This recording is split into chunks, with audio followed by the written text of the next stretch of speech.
Welcome back to The Bible is Art, where we normally talk about the literary artistry of the Bible, but we're starting something new this time, a series, a thing that I hope will be a regular thing, and that is what I'm calling notes. It's a little more off the cuff, a little less manicured than the normal videos, but it'll just be a little insight, a smaller insight, something that I've been thinking about that might not be completely formed yet. And I think these things are valuable, and that's because there's a lot of these new forms of media. You know, you think about Twitter or blogs or YouTube. Sometimes they get a bad rap, but I think there's something interesting about them, and that is, if 50 years ago you had insight or a thought, you had some sort of established means for getting that out into the world. One is you could write a journal article. Two, you could write a book. Now, those are all great. The problem is that what if your insight, what is the length of your insight? So perhaps the length of your insight is 3 sentences, or maybe it's 2 paragraphs. You see this a lot in publishing today, where you'll read a book and the insight is really only a few pages. And they just said, well, you know, this is kind of the established means. Maybe it's an academic thing, maybe it's something else, maybe it's a financial thing. But they said, well, I'm just gonna fill in stuff around this. So maybe some history, maybe responding to other people. Sometimes that's good, sometimes that's not, sometimes that's somewhere in between. But these newer forms of media provide interesting opportunities to get out shorter insights in a sort of appropriate manner. And I want to talk about the aesthetics of political signs.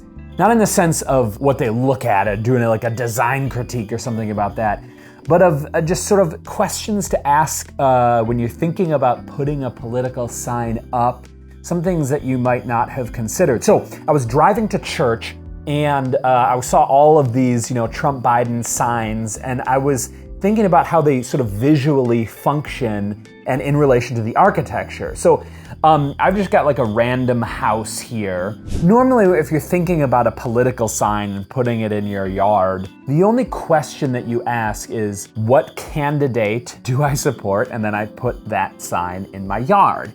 Well, I think there's some other things to think about. Let's look at a picture here. And so here's a beautiful house. And you look at this house and you're like, okay, what is it communicating already? Well, you might say, not a whole lot. There's no words there. But once again, visuals communicate. Yes, it's a different language, but there are all sorts of languages we communicate in. Mathematics, gestures, dramatic actions, colors, shapes, directions. And this house is already communicating a bunch of stuff. What is it communicating? Well, it has a rhythm that's been set up. So you have these columns that provide a rhythm to it.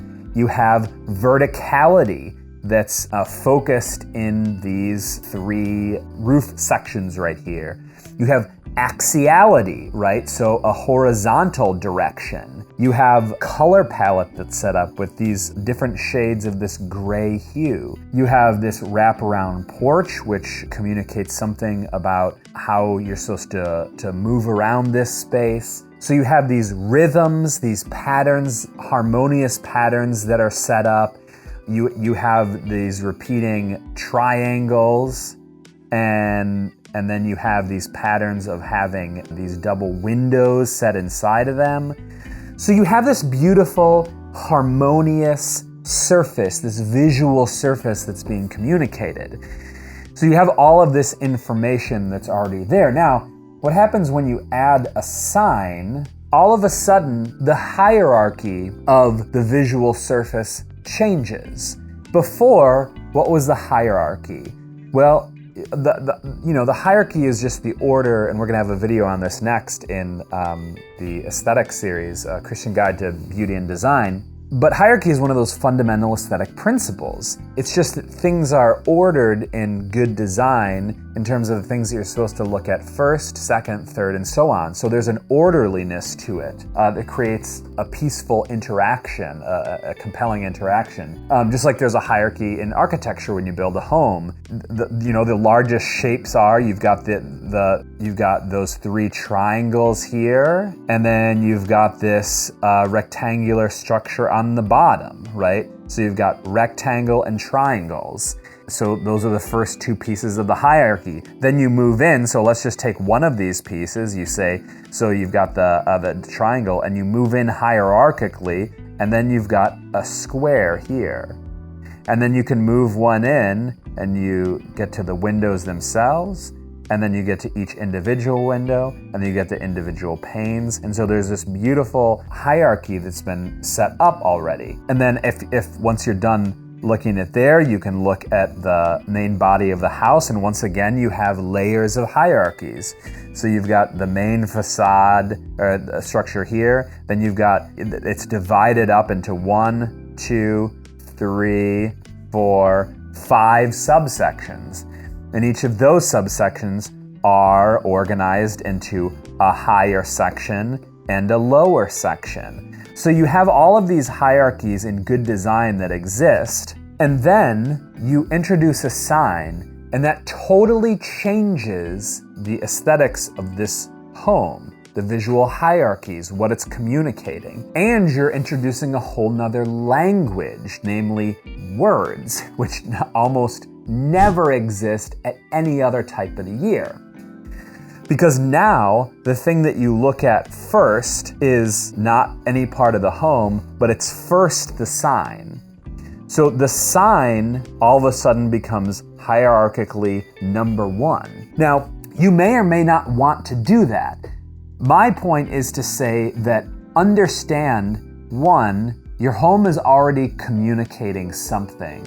And two, when you put a sign out there, it's changing the visual hierarchy, the visual form of that architecture. Sometimes you might want to do that, sometimes you might not, but it's just something to think about. Thanks so much. I really appreciate it. Let me know if you enjoy this type of more off-the-cuff thoughts, shorter thoughts. Let me know if there's anything you would like for me to discuss. No promises. I know about very little. But I would just love to hear from you. And if you'd like to support the channel, that'd be wonderful. You can do so at patreon.com/thebiblesart. And I'll see you later.